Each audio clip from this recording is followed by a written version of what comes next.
Good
morning, everybody.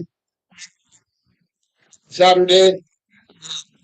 Sa- It's the first Saturday of summer, and it feels like it. I was just downstairs. Sorry, I'm running late. I was downstairs gathering some stuff, and somebody needed help, and couldn't say no. Um, and I couldn't rush them, so I was running late because I was helping somebody else, but I made it. Um, but I've been upstairs all morning, doing stuff as I do, and I'm focused in my office and I'm working and I'm talking to Brandy in the studio and whatnot. And I totally missed how beautiful it is out there this morning. Really? Oh my God, it is gorgeous. We need a skylight in this Yeah, office. yeah. Let's get Store Dad. Yeah. Which, by the way, did we talk about Father's Day? Nope. Straight through that. Yeah, I hope everybody had a good Father's Day last weekend. Yeah. Yeah. Happy belated Father's Day. But yeah, no, it's so I really hope everybody is kicking off their Saturday today, wherever you are. It could be raining, could be sunny, could be anything. Wherever you are watching us from, I hope you're kicking off your Saturday. I hope you're being lazy. I hope you're having a relaxed coffee. Maybe you're outside and it's warm and you're having an iced coffee. Hey, whatever.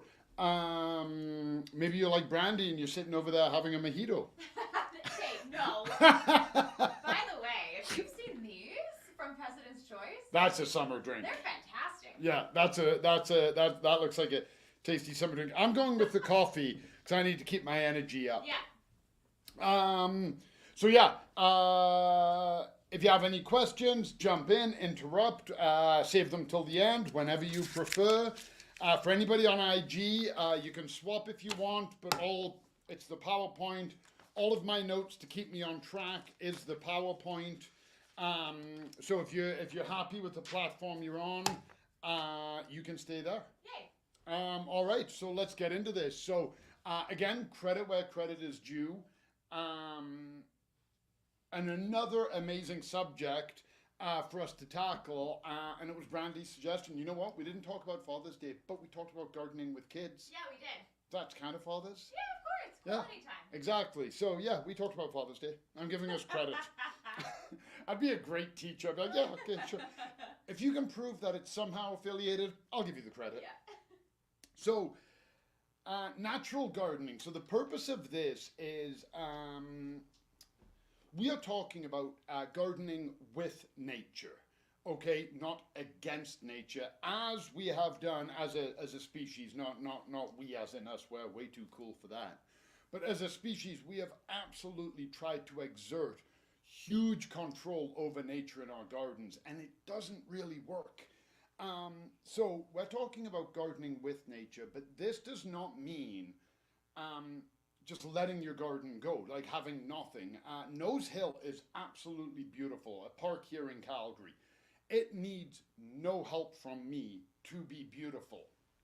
But my garden, I may want it a little bit different. I may want it tailored to my needs. I may want veggies growing and I may want other things happening. So, how can I do that working with nature? Well, there's a number of things, and this was a really fun exercise for me to build because I inherently do it, but I don't really think about what I'm doing. I don't really, it's not really so much a conscious effort, it's just been years of this is my approach. My love of nature and my love of being outdoors mixed with my love of gardening and my love of plants, and they kind of blend harmoniously. And I've been doing this for decades. So the best fuel is our sweat. It's not gas powered machinery. I don't like them. I've talked about power raking previously, that I'm not a fan of it. Soil amending, I've talked about that at length. We've done entire webinars on it. We've talked about the different amendments, what soil is, considering organics, companion planting, predator bugs, changing our perspective on control. So again, if I'm at Nose Hill and I see a shrub and it's covered in aphids, I'm not like, oh, better go get my spray. I'm just like, all right, bon appetit, little aphids. If you're here, you're not in my garden. And we kind of just accept it more.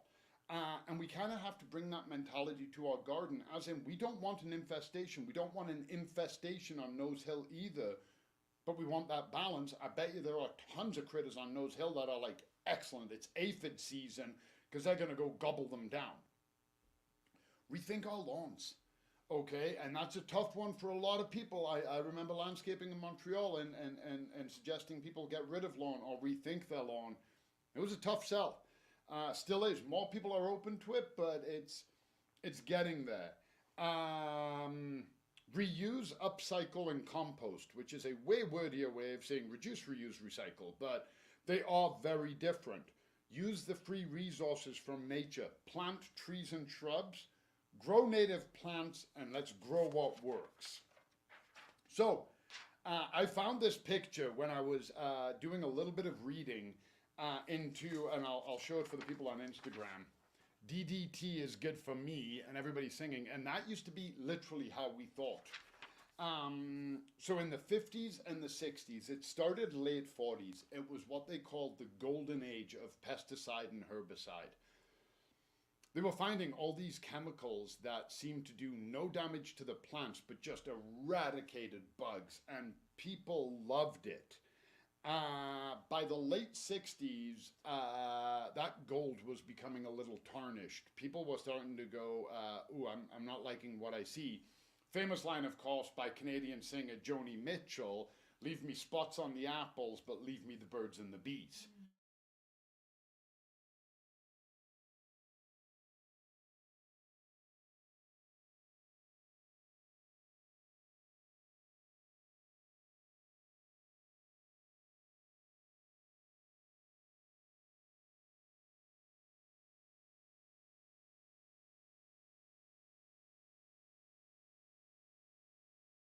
Um, but what we are seeing is people are starting to look at their gardens in more of a holistic atmosphere.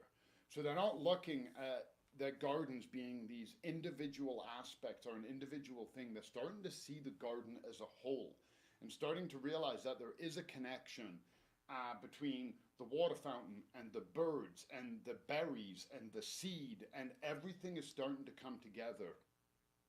And we're seeing that. We are seeing it. It's not a huge department. You're not going to come in here one day and that's all we're going to have, because there's still plenty of other things that people want in their garden.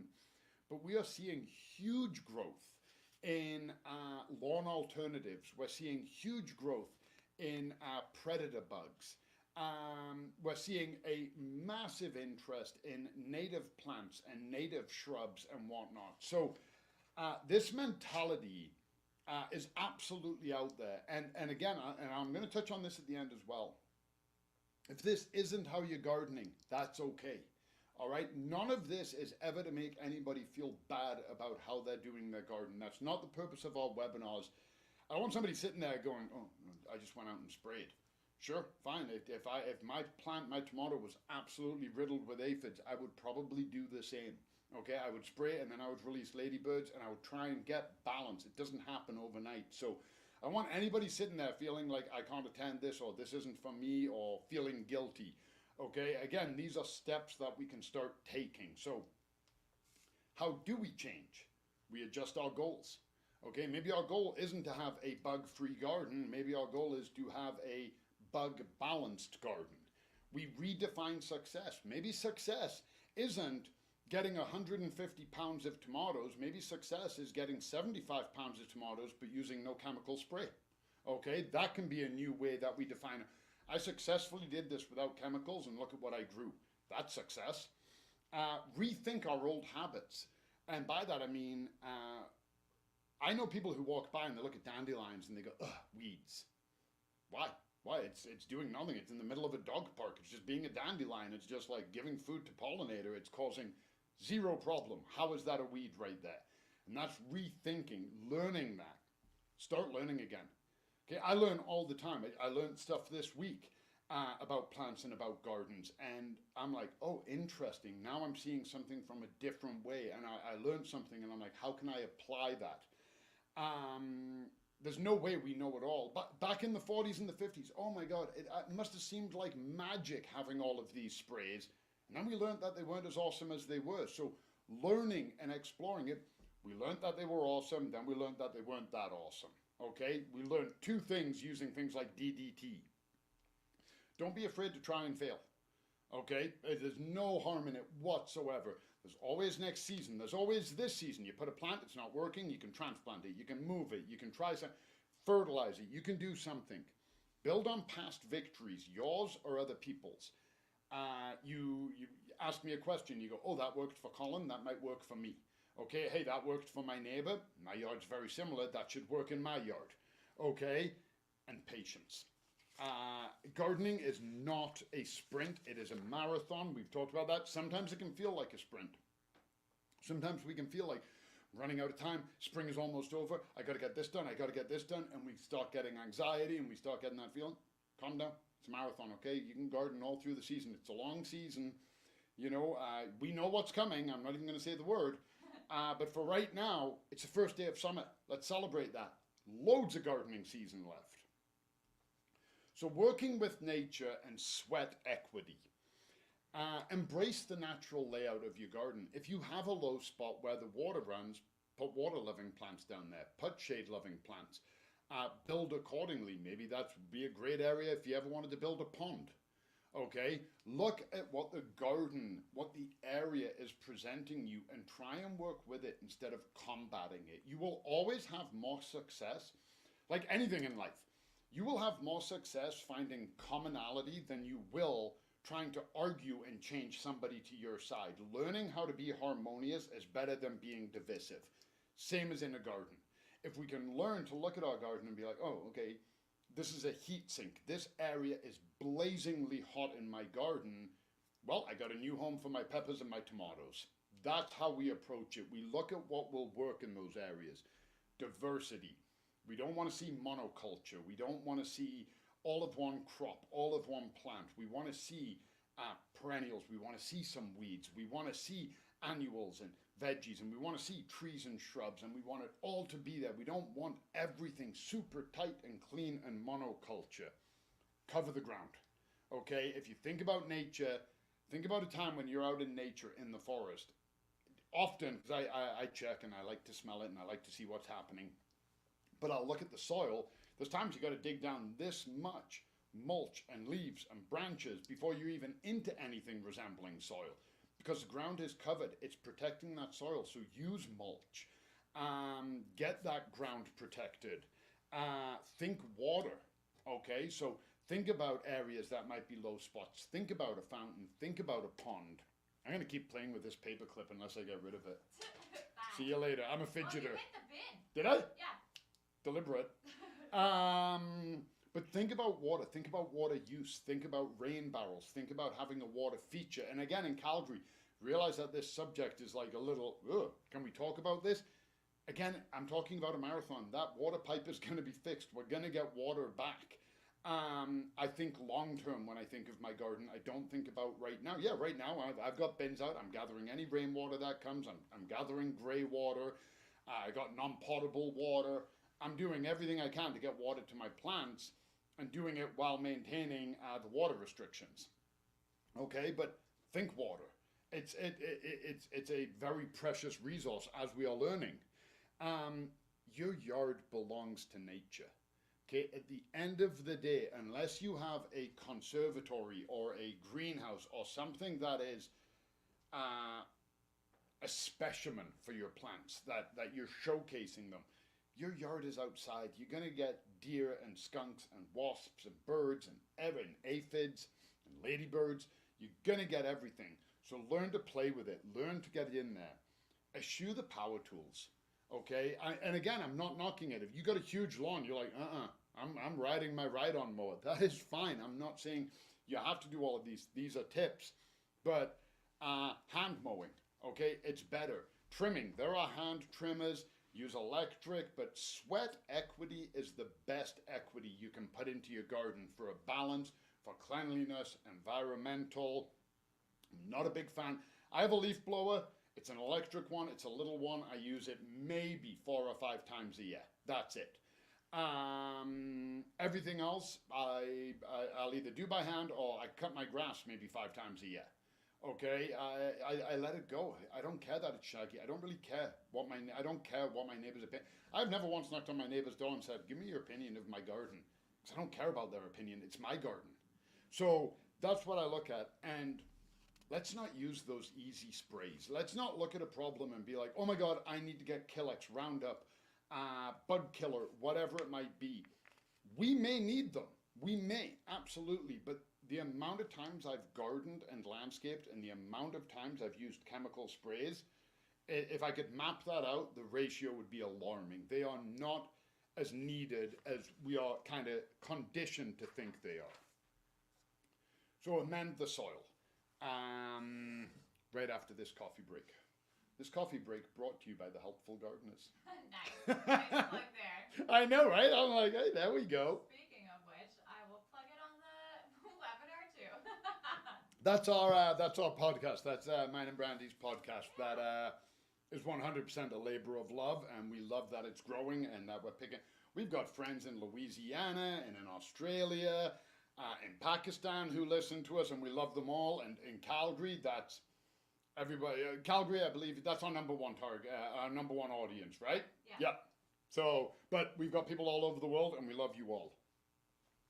Amend the soil. Again, we've talked about this at length. We've got other webinars and podcasts on it. It's important to bring that soil back.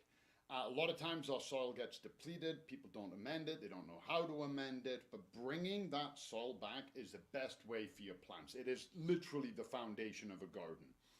Protect your soil. That's what I was talking about, ground cover, okay? Lots of perennials. A full perennial bed will also protect your soil. You just want to get that sun off it, stop the wind hitting it, stop it just getting thoroughly depleted. Organic matter increases water retention. So with this water restriction, I was looking up some things on how we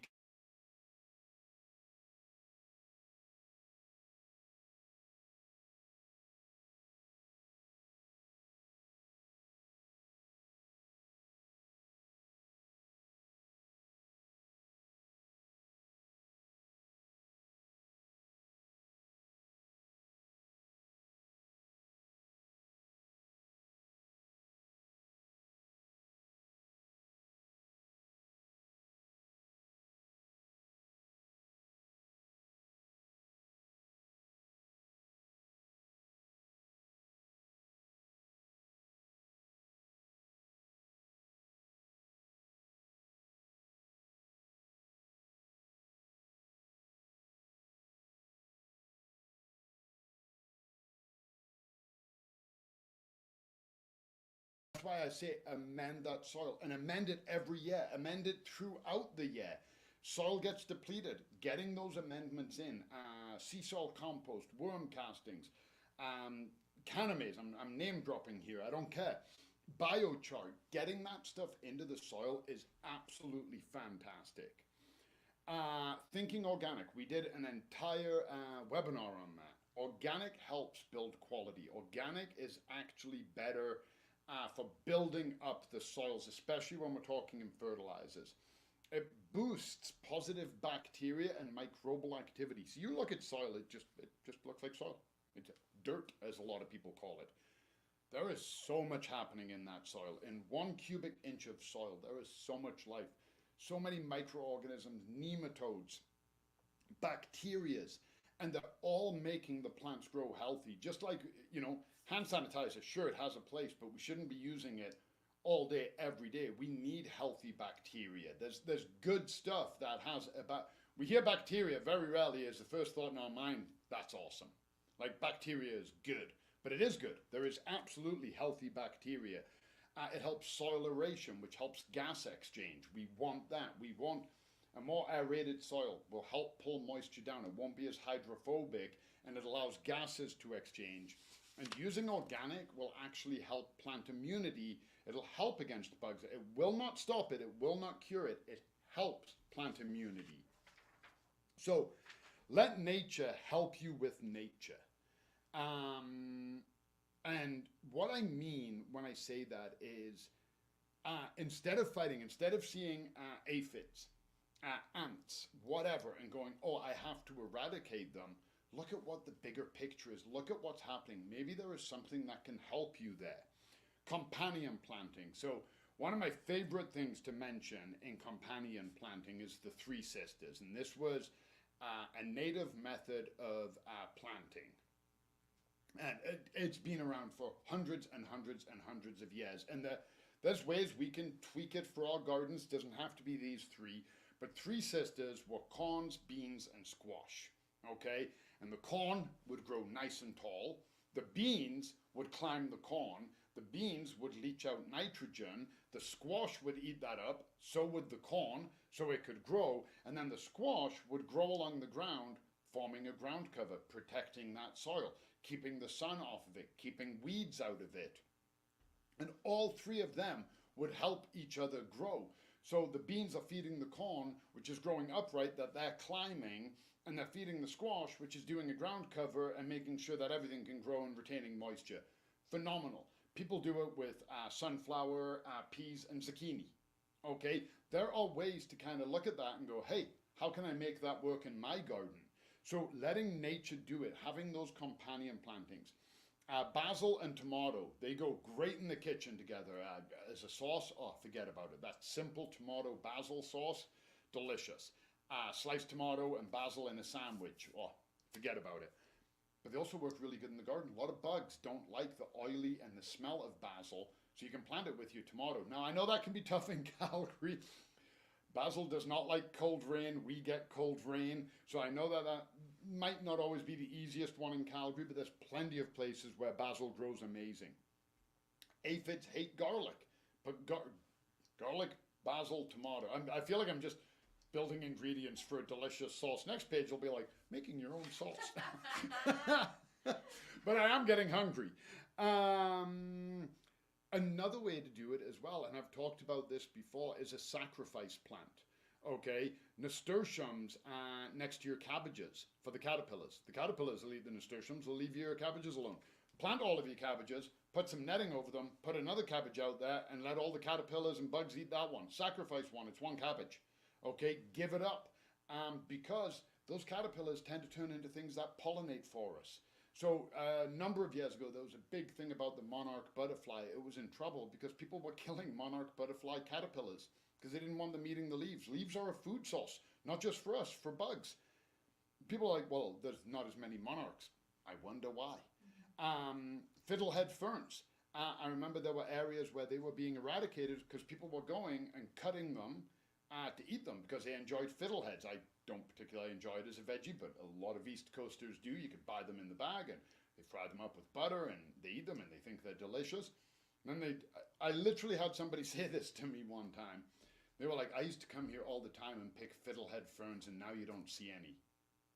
I'm like, are you not making that connection? Because it seems pretty clear. Yeah. So, having lure plants and letting bugs eat a plant isn't a bad thing.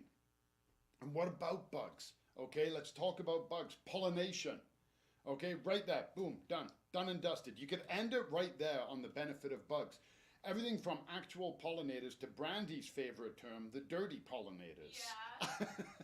I love them. Dirty pollinators are the beetles, like a ladybug, a ladybird, which I have right here, a bag of them.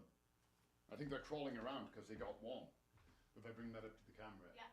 Yeah. You can see them moving. Wait, bring it back up. Oh, bring it back Sorry, up. I had the PowerPoint up. There they are. There they go. Running around, wanting to get out of here. They're going to go back into the fridge and take a nap. Yeah. But they're a dirty pollinator, so they're running around looking for aphids, and as they do it, they just walk across a flower. Well, they've got pollen stuck to them. They're pollinating as they go. They're not actually a pollinator. They're a dirty pollinator. But centipedes, beetles, spiders, great predator bugs that you're going to find in your garden. I know they don't have the PR of the ladybird. I highly doubt I would be able to sell a bag of 250 spiders. Okay, maybe at Halloween. Yeah. Be like, oh yeah, we have ladybirds, ladybugs, and centipedes. Yeah.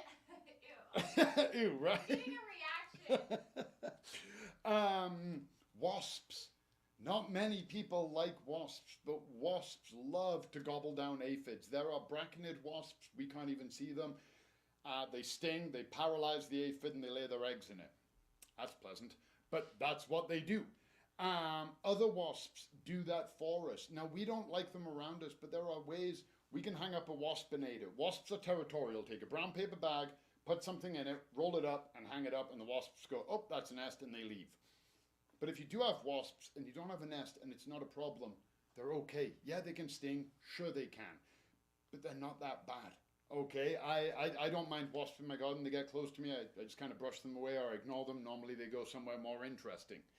Ants are a great detection system. Ants will tell you a lot of times if you have aphids. Aphids are green. They're on a green plant. We might not notice, but we go, huh, why are all the ants on my plant? Ants don't want to eat your plant. They want the sugar from the aphids. So looking at what nature is doing, the ants are like, hey, look, you got aphids here. Now you can start treating a problem. The ants are not the problem. And there are so many predator bugs. My favorite is the Aureus insidiosus. I always have to talk about this guy when I mention predator bugs because he's a little psychopath. Anybody who has houseplants has heard about thrips. They suck. Well, Aureus insidiosus eats thrips. And one Aureus will kill up to 80 thrips in a day, but it only eats 2. It's just like. It's just a psychopath. Yeah. I always picture them with like little Viking helmets. Yeah.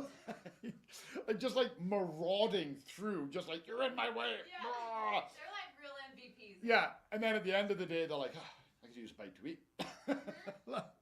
Just crazy, but they're there. They exist. We can release them in the garden, in our home. You release that in your house, and I realize it sounds very bizarre. I know we're talking about gardens, but I have to say this. I have bugs in my house. You're like, you need more bugs. Feel like, oh my God, my house is flooded. Add water, right? The logic isn't there, but they're a different bug, and these predator bugs, Aureus, for example, once it's killed all the thrips, and there's no more food for it, it's going to die out too. So it's going to do its job, and it's going to leave you alone. They're not going to bite you. I wouldn't suggest be like, oh, you have a couple of aphids in your house, you need a yellow jacket nest. No, that's not the move. There are other things we can do. The braconid wasp, it cannot sting you. It literally, actually cannot sting any mammal. It just doesn't do it, and it has a very specific food source. So there are ways we can combat this. Let's rethink control, and especially our lawns. I'm not a fan of lawns personally. Again, if people love their lawns and that what makes them, you pull up at the end of a long day and you've seen the news and it's really good, and unless you're an Oilers fan right now, apparently the news was very good last night. I'm not even a hockey fan, but I saw the news. Credit where credit is due. Yeah. Those boys are on a roll. I'll hop on the bandwagon for one game. Don't ask me who. For one game. Well, it's game 7 now. I wasn't doing anything. But it counts. Yeah, exactly. I'm like, yay, oil. I can get in there for one game. And then if they win, I can be like, yeah, it's because of me. Yeah. And if they lose, meh, I was only on the bandwagon. But no, if you're an Oilers fan, excellent. What a last 3 games. Totally lost my train of thought. You were saying when you come home after seeing the news. There you go. Unless you're an Oilers fan, and then I went off on the Oilers. Yeah, there are times when we come home and we're like, ugh, like just, ugh. It's been a day at work, stuff going on. After work, you had to get groceries, and you see your planter and it makes you smile, or you see your veggies, or you hear your fountain, or see a bird, or you see your pristine lawn and it makes you smile. That's a good thing. Okay, we all need some smiles. We all need to feel happy at our own house. But a lot of times, people are like, the lawn is a chore. They don't want to cut it. They don't want to fertilize it. They're like, oh my God, how do I make it green again? How do I fill in these patches of seeds? Maybe we can rethink that. So, control and nature couldn't be more diametrically opposed if we tried. We try to force our control on nature, and nature laughs at us. Years and years ago, they used to sell a soil sterilant. And you put this in the soil and it killed everything in the soil. I don't know what it was. Not good would be my thought. And people were like, oh, I need more of this because I have weeds. I need more because I've got weeds. I've got bugs. Well, of course you do. Nature has designed weeds are opportunistic, unbelievably hardy plants. That's why we view them as weeds. Okay, again, a weed isn't a specific plant. It is a plant you don't want in a specific place. But a lot of them, the reason they do get branded as weeds is because of how prevalent they are. You have dead, barren soil. The first plants in there are weeds, and they are in there for a purpose. They help hold the soil together with their roots. As they die and break down, that organic matter starts feeding the soil and bringing it back to make it more hospitable for other plants. Us trying to sterilize the soil, of course the first thing that's coming back is weeds and bad bugs. That is what nature intends for that's how it works. So we keep exerting control and nature keeps coming back with weeds. Something has to give, okay? It should be us. We should be the ones who will be like, this isn't working. What else can I do? So we can nurture, we can encourage, we can promote, but we can't control. I have aphids. I can nurture ladybirds. I can promote ladybirds. I can put out water dishes for the pollinators. I can do that to encourage them, but I can't force bees to come in my yard. Can't walk around the park catching them in Tupperwares, bringing them home and dumping them on my plant. It's going to go bzzz. Yeah, bye. Yeah, I can't make it do that. But I can plant plants that pollinators like. I can have food resources for ladybirds. I can get these animals into my yard, but I can't control them. And bad can be good.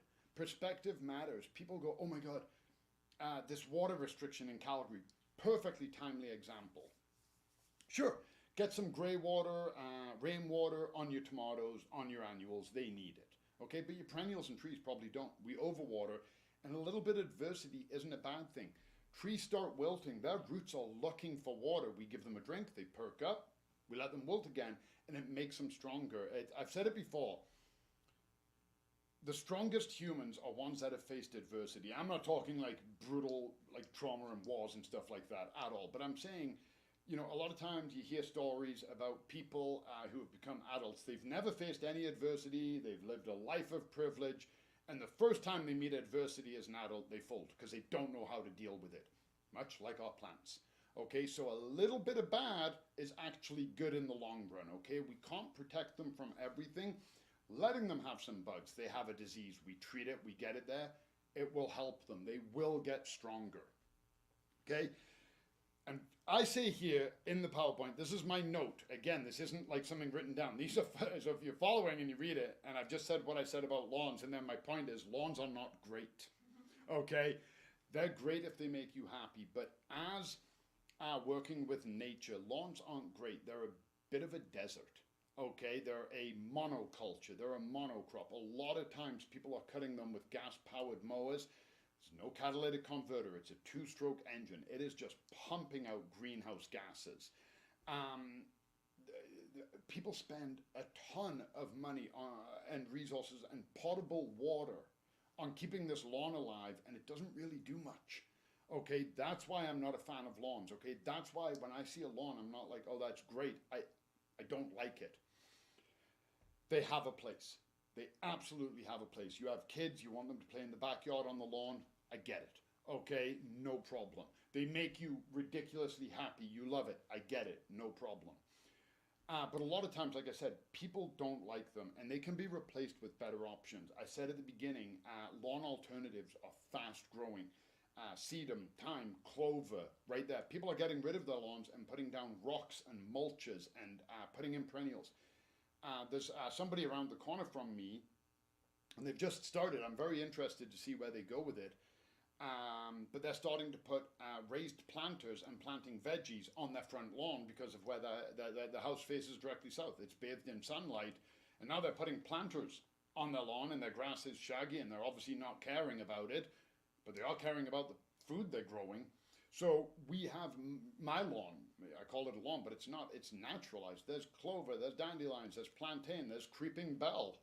My lawn can do whatever it wants. I really don't care. The pollinators love it. So we can absolutely rethink our methodology for lawns and reusing, upcycling, and composting. So reusing, keep those tools maintained. Okay, keep them oiled up. Put them away when you're done with them. Stop them from rusting. Put an edge on your pruners. Sharpening stone. Take them somewhere that sharpens knives and get them to run it down the grindstone. Reuse pots, even growers' pots. Anybody who knows me knows I keep them. Sterilize them, clean them, reuse them. Keep them going. Be creative with upcycling. So repurpose old items. Your shovel broke. Got a trusty, nice dirty shovel. It snaps here, and where they do after years of use, got left outside, you've used it for everything. Maybe some people, like me, have used shovels as pry bars before, and it breaks. Stick it in the ground, kick it down, now you have a plant stake. Okay, I just repurposed it. It was that easy. It's already designed to go in the ground, and I can tie plants to it. One of my favorites, and I wrote this down and then I Googled the image because I wanted to see it, using an old bicycle as a trellis. Okay, and then that picture there where somebody has even put a plant pot on it as well. Fantastic. The creativity you can get in a garden is amazing. Utilize free resources like water, rain barrels.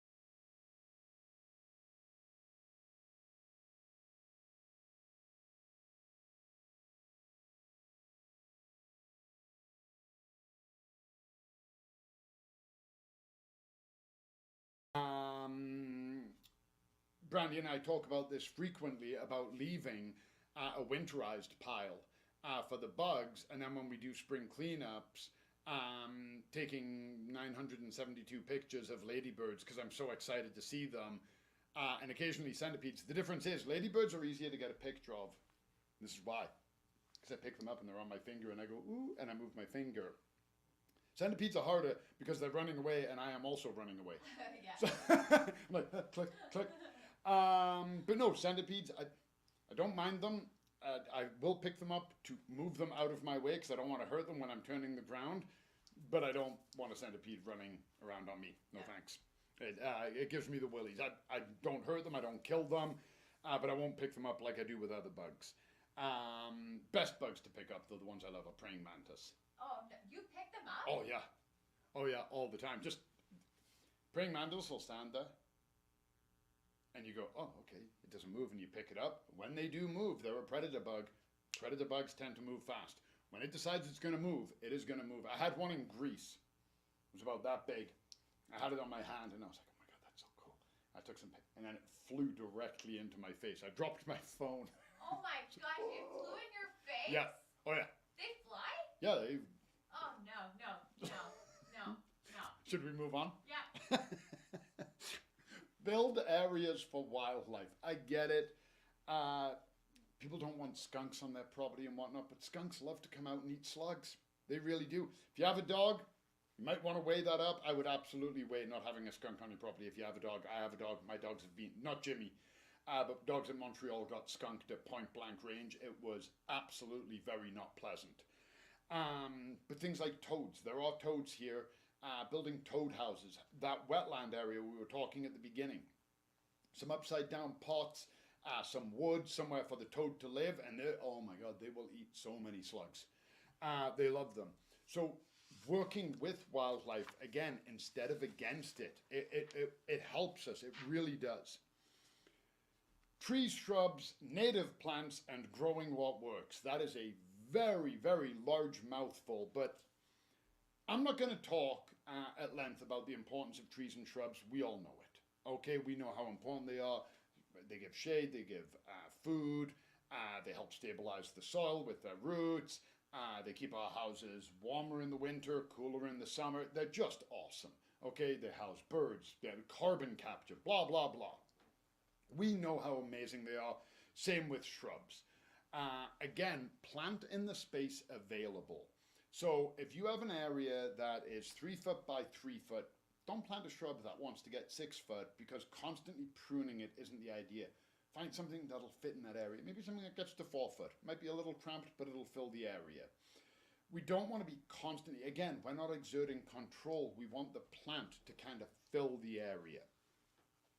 Diversity is key. Rethink hedges. A hedge does not have to be 37 cotoneaster in a row. Again, that's monoculture. You get fire blight, you get scale, and it is going to rip through that hedge. How many years ago was that, Brandy, when we saw that in Calgary? Oh gosh, it's maybe like 8 years ago? Like, Maybe, yeah. Feels like a long time ago, but Yeah. still. Yeah, 8 years ago. We had to have printouts on how to treat it. That's how many people were coming in. People were cutting hedges to the ground.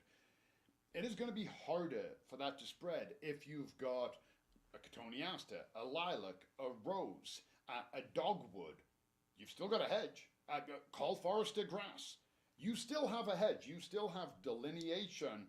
It's a lot more interesting. It's a lot more beautiful. There's a lot more happening. You can still shape all of them and prune them and cut them back. And it's fun. I think it's more fun. We don't have to have this mentality that it all has to be a cedar hedge or a cotoneaster hedge. Change it up. Have fun with it. Utilize native plants wherever possible. Okay, these plants here on the table in front of me are natives to Alberta. They're fantastic. The pollinators love them. The native pollinators love them. Probably going to survive better through our winters because this is the condition that they have evolved into for millennia. So they're like, yeah, I can handle this, no problem. So that's what we want to be looking for. What do you have? Okay, so this is a potentilla and this is a blanket flower or a gladia. Look at the name of this one. It's called Happy Face Yellow. There you go. How could you not love it? But you see these on Nose Hill. Yeah. Right? Yeah, absolutely, you'll see them on Nose Hill. That's why I grabbed these two. Because I was like, Jenny took Jimmy to Nose Hill this morning. Jealous. Yeah. But I was thinking of Nose Hill and I was like, oh yeah, there we go. And beautiful. So 2 blanket flowers and 2 very, they haven't bloomed yet. This isn't the full bloom, but those blooms are going to be very different. Yeah. So you're not limited. Okay, and we're growing our range of these plants because people are looking for them. Growers are providing them. This is fantastic. We're getting feedback. Utilize what you know works. Okay, and what I mean by that, you don't have to go with just natives. Again, we're not letting an area go just wild. We are gardening. So if you know an area, a clematis does amazing there. Put a clematis there. Okay, we can still enjoy beautiful ornamentals. We can still put what we want where we want it. It's just a matter, tulips. Tulips make so many people happy. Put tulips in your garden. They're awesome. We can play with things. So a lot of times people seem to think that natural gardening is going to be a challenge. It doesn't have to be a challenge. We don't have to have every single time we go out be like, got to find the balance. We know that all of these beautiful ornamental trees, shrubs, perennials, annuals work. Put them in. Put them in. We're just not trying to control every aspect of the garden. So we can get there together. I'll quickly run through these. Patience. Okay, and again, that is because we're learning how to change behaviors. So be patient with yourself and your garden. It's a marathon. Again, you don't have to be doing all of these overnight. This is to give you something to think about, to be like, maybe I can start changing the way I perceive that. Maybe I will stop seeing dandelions in my lawn as a weed, but they're absolutely a weed in my veggie garden. There's a start. Okay, that's all we're looking for. Ask for help. Ask us, ask your neighbors, ask other gardeners, go on gardening forums. It's out there. Small pockets of success. Okay, maybe you get a lot of success with amending your soil using an organic fertilizer and putting down mulch. Start there. Okay, feel good about that. Get that self-esteem built and then tackle something else.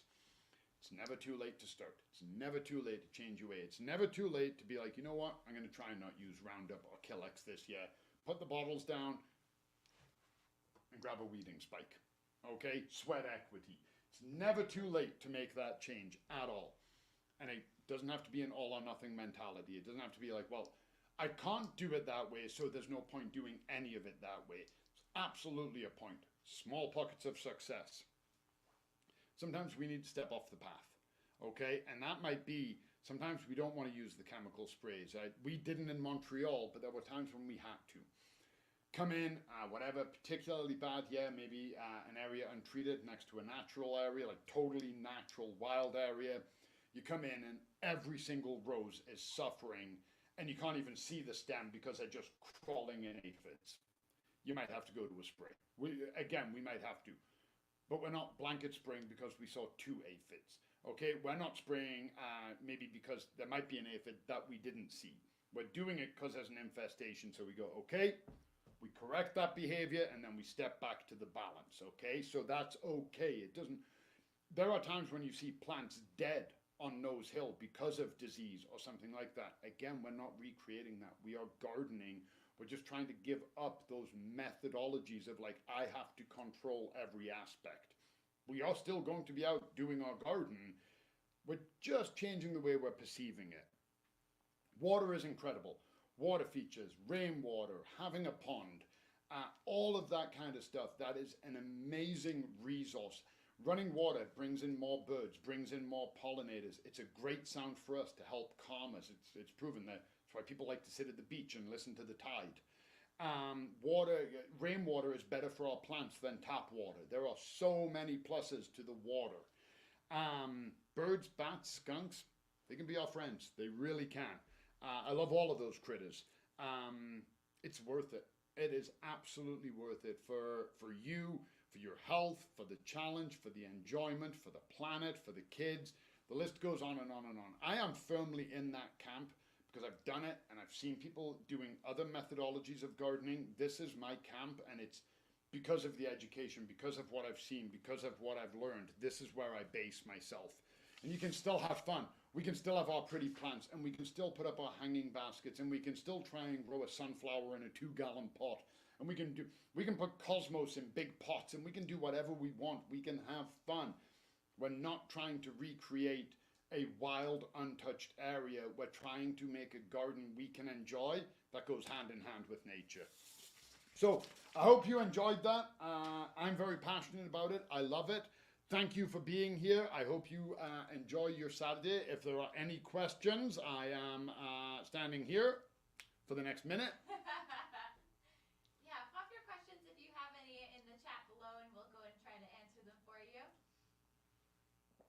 If not, I'm still going to, this second coffee break brought to you by Colin, 50% of the helpful gardeners. Brandy hit her mug. I know I did, I'm sorry. Yeah, Brandy's mug has Brandy's face on it. These are our helpful. And then we've got just generic ones for when we do interviews and have friends and guests on our podcast too. Yeah. All right, I think that's it. All right, everybody. Happy gardening. Happy Saturday. Get out there. Enjoy the sun. Don't forget your SPF and your water. And have a wonderful weekend. Next weekend is our last webinar. Yeah, we're talking garden burnout. Yeah, that season. Yeah. It's gone by quick, and I'm feeling some spring burnout right now, but I have enough energy for one more webinar. Nice. All right. Bye, everybody.